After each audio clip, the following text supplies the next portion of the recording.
isn't a lack of good regulation heavily responsible for this?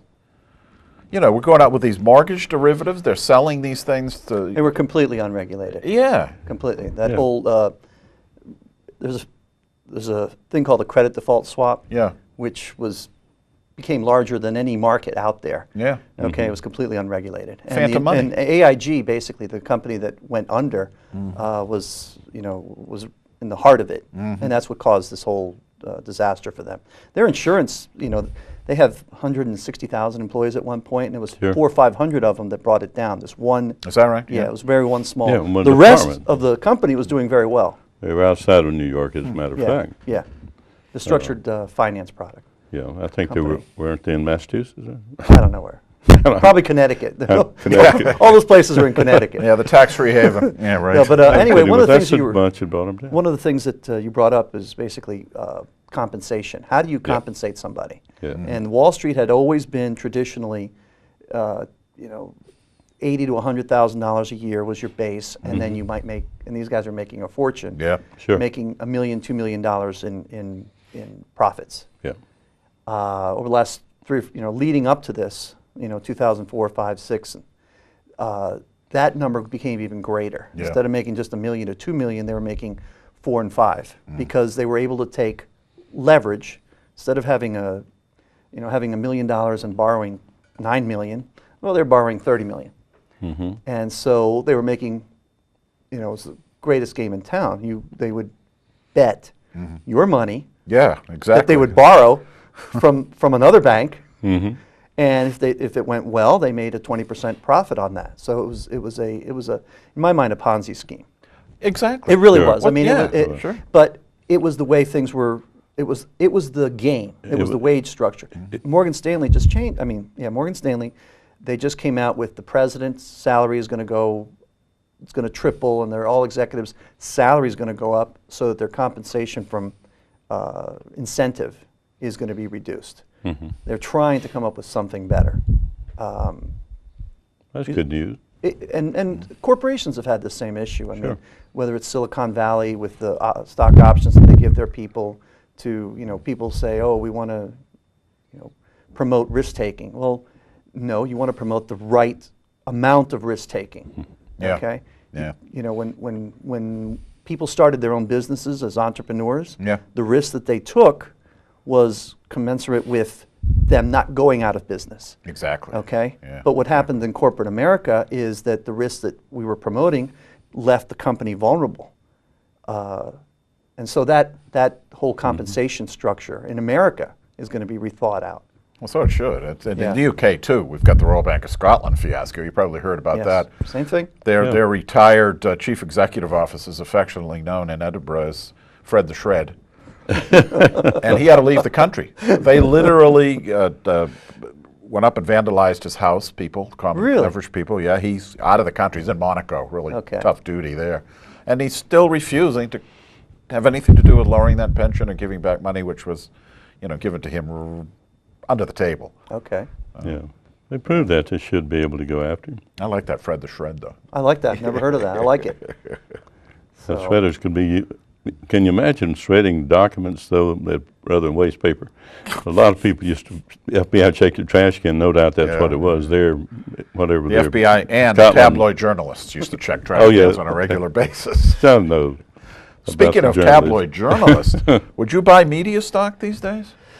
No. I mean, the newspapers are all going to go to zero. Yeah. I mean, it's just a matter of time. Yep. They're going. They're on their way. You can see it every day. It's getting worse. By the way, one other subject we said we were going to approach, and Bert and I being in need. Okay. It's causing a little bit of concern among the elderly. Not that we're elderly, we're senior citizens. Medicare, Social Security. All of a sudden we're getting those warnings from on high that, oh my God, we're going to run out of money. Can you give us a little synopsis of what's reality here? Well, every year they give an estimate of when Social Security is going to run out of money. Just now, it used to be, I think it was 2019, now it's 2017. What running out of money means is that instead of being able to pay 100% of what you owe, you might be paying 99% or 98 or 97. They forecast now that at the worst level, when you're running out of money, you'll only be able to pay 73 cents on the dollar of what you owe. So running out of money doesn't mean kaput. the check stops. Yeah. Yeah. Okay.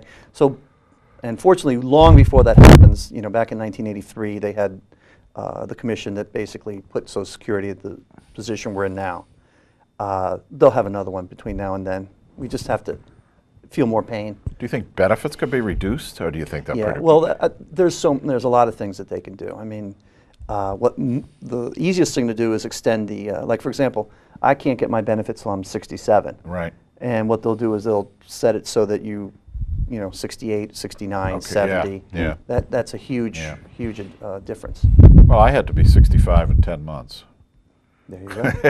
So I've given So I'm my not too 10 worried. months. I'm really not too worried about Social Security. No, that's the way I felt, yeah. That'll be I fine. haven't either, and of course, John, when I talked to him a year ago, he gave me the same age. See. I wonder about these editors.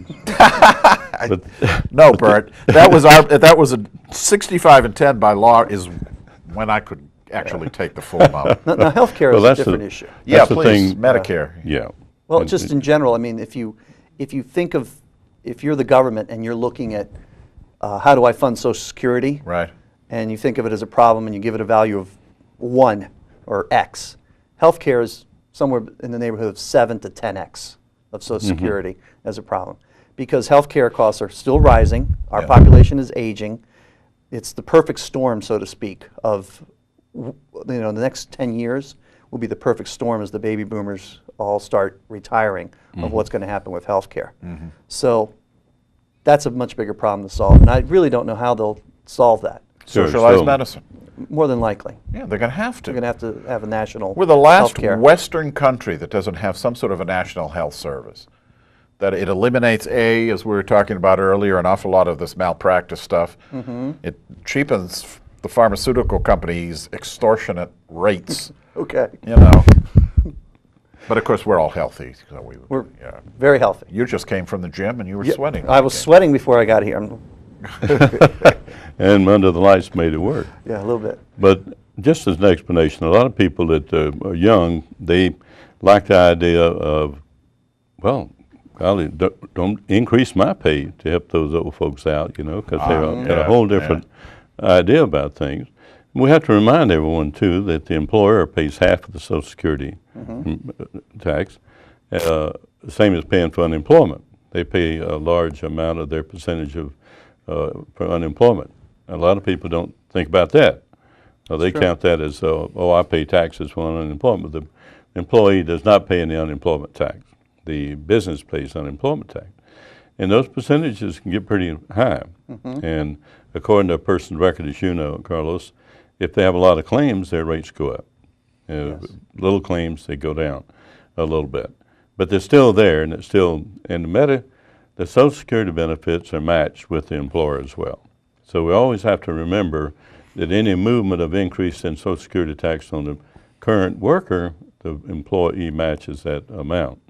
Now, I think I forget the figure now of the maximum that people have to pay on the dollars, whether it's between $95,000 and beyond that, whatever. It changes. I never keep track of it, but that's a good number. Yeah, and now if they bring it down to $50,000 in income, and then you will have to start paying, that would not be the direction to go. Well, I don't They'd have to worry about that. No. You'd have to go up, and let's say, there's always a $200,000 figure thrown around in the race. Next week, $150,000, another $180,000, according to who you talk to and which way the wind was blowing. But if you increase it from 95 to 200,000, people that make that, they've got to pay Social Security up to that point in that salary. Well, so they should at that salary. Okay, but they haven't been. Well, they should. And that's one way to increase it. I'm just That's putting one that way, out. yeah. Just don't take my benefits away. Tax them. They have the money. Well, that's the whole idea is you do, and that's the theory lately that's been tossed around a little bit. Bert sounds like he's auditioning for a job with you. No, not, Yeah? Is he a financial guru, do you think? Perhaps. Yeah. Perhaps. not at all. But He knows a lot. I'm affected by a lot of this. Kind of Republican, though. You can bet that.